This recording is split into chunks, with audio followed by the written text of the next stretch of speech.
Sebelum kita lanjut terkait dengan hal tersebut, kita kembali ke ruang sidang 04 Pengadilan Negeri Jakarta Selatan untuk memantau langsung bersama jurnalis Kompas TV Edwin Chan dan Junaidi Saputra juru kameranya. Edwin, selamat pagi. Bagaimana ini kabarnya jam 10 akan dimulai. Kalau dari pantauan Anda persiapannya seperti apa di sana, Edwin? Pagi, Mario dan juga saudara, sebagaimana yang bisa dilihat di layar kaca Anda, saudara, bahwa memang dari sidang 04 PN Jakarta Selatan sendiri baru saja diumumkan bahwa dari pihak pengadilan akhirnya harus mengundur untuk sidang putusan Del Pedro ke pukul 2 siang. Kenapa demikian? Tadi dari yang kami dengar dari pembicaraan staf dari Pengadilan Negeri Jakarta Selatan kepada pihak pemohon maupun termohon bahwa ada kesalahan jadwal seperti itu. Nantinya akan dipastikan kembali untuk jadwal. Kami masih menunggu update-nya, namun untuk sekarang masih dijadwalkan ulang diundur ke jam 14 waktu Indonesia Barat atau jam 2 siang. Dari yang kami pantau juga di ruang sidang 4 ini, tadi bersama-sama rekan media juga dari pihak termohon seperti itu, dari pihak keluarga, dari maksud kami pemohon, dari keluarga Del Pedro juga sudah hadir. Tadi ada kakak Del Pedro, ibu dan ayah Del Pedro juga semua dari sana keluarga dan juga kerabat Del Pedro sudah memenuhi ruang sidang 04. Kita akan laporkan kembali untuk putusan karena memang titik beratkan kepada Hakim Tunggal Pra Peradilan. Di sini yang memang telah bertugas sejak awal adalah Hakim Tunggal Sulistianto Rohmat Budiharto. Kita akan nantikan bersama. Mario. Oke, Edwin. Tadi sempat ini singkat saja. Apa yang mendasari sebenarnya akhirnya dipindah ke jam 2 siang? Baik, untuk yang kenapa dipindah ke jam 2 siang, tadi dari pembicaraan yang kami dengar dari staf Pengadilan Negeri Jakarta Selatan berkata kepada pihak termohon terlebih dahulu ya, Polda Metro Jaya yang sudah hadir dan juga pihak pemohon. Di sana ada TAUD gitu ya, tim advokasi untuk demokrasi, tim hukum dari Del Pedro adalah dari Hakim Tunggal menyatakan untuk jadwal yang ia terima adalah di pukul 2 siang. Nantinya dari staf Pengadilan Negeri Jakarta Selatan akan kembali memastikan apakah bisa dipercepat, mengingat karena memang untuk di pukul 2 pun ada jadwal sidang dari para tersangka lainnya, yakni di sana ada beberapa rekan dari Del Pedro, yakni ada Muzafar, lalu juga ada Syahdan, seperti itu, Mario. Oke, jadi murni karena kesalahan jadwal yang diterima. Oke, terima kasih Edwin Chan dan juga juru kamera Junaidi Saputra atas apa yang disampaikan. Selamat bertugas kembali. Saya kembali ke Prof. Hipnu. Prof. Hipnu masih tersambung dengan kita? Iya, Mas. Oke, ya. Prof.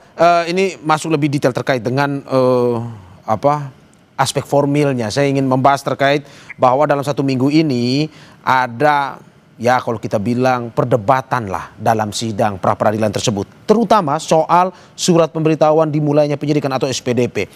Ada perbedaan pendapat dari ahli hukum. Yang pertama dari ahli hukum tata negara Bivitri Susanti mengatakan SPDP wajib diberikan kepada seseorang yang akan ditetapkan sebagai tersangka paling lama 7 hari sebelumnya. Tetapi ada pun pendapat ahli yang lain. Ahli hukum pidana Universitas Kristen Indonesia Henry Jayadi yang mengatakan bahwa ada kondisi khusus untuk SPDP tidak disampaikan kepada calon tersangka maupun keluarganya.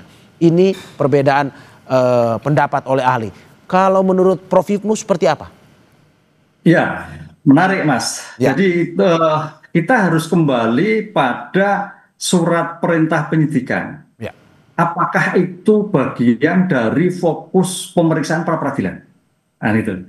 Karena kalau kita kembali pada norma, apa itu proses pemeriksaan yang jadi pra peradilan? Ya. Itu adalah sudah secara lex scripte diatur dalam perma tersebut. Satu, diantaranya adalah sah tidaknya penangkapan.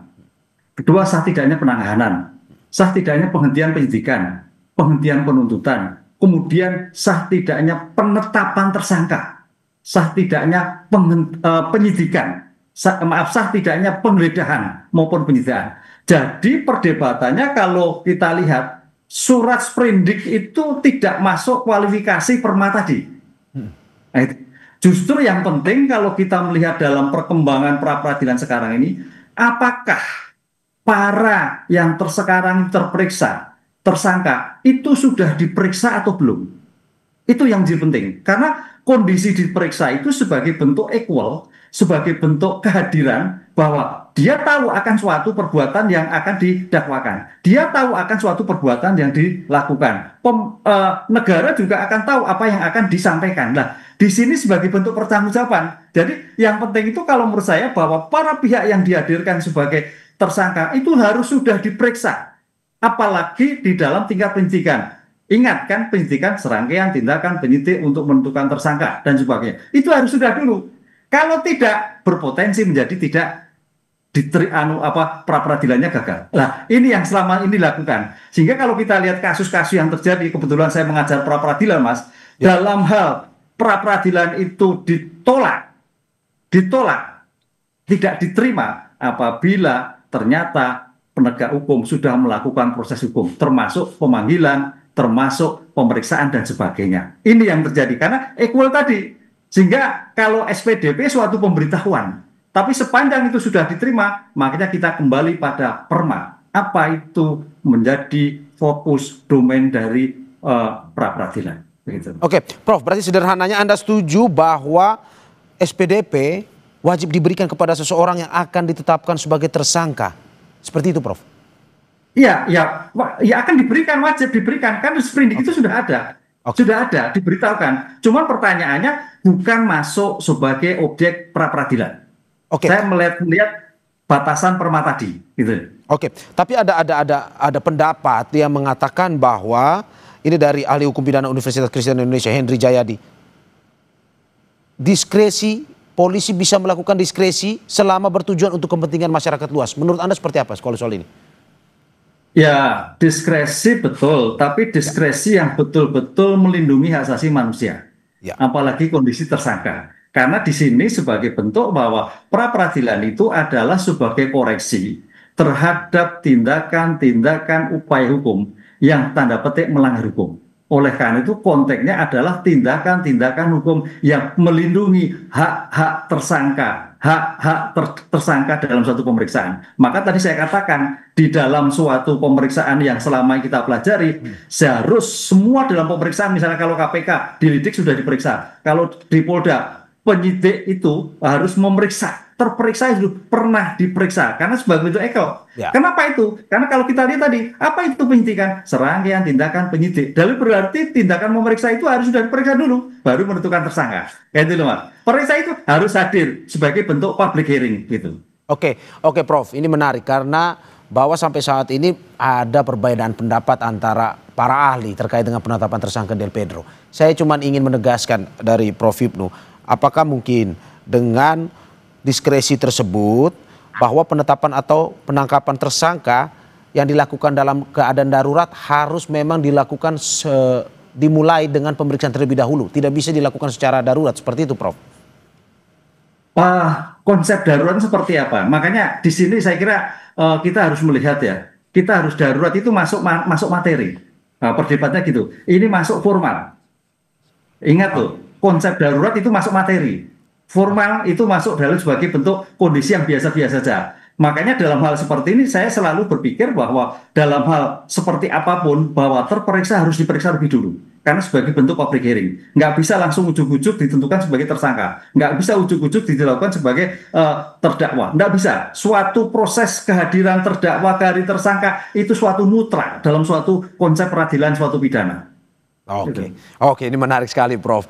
Terima kasih banyak, Prof. Kita akan tunda pembicaraan kita hingga pukul 14 siang nanti di saat sidang pra peradilan putusan Del Pedro Marhen ini dimulai. Terima kasih sekali lagi, Prof. Hipnu Nugroho, pakar hukum pidana Universitas Jenderal Sudirman atas waktunya. Sehat-sehat selalu. Terima kasih.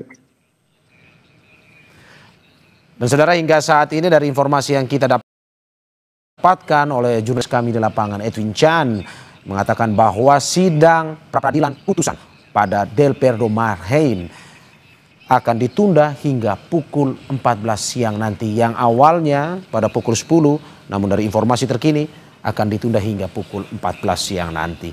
Dan saudara, untuk informasi terkait dengan putusan pra-peradilan Del Pedro Marhen akan Anda saksikan atau bisa Anda saksikan di informasi program lainnya Kompas TV. Saya Maria Sarong pamit undur diri. Sampai jumpa.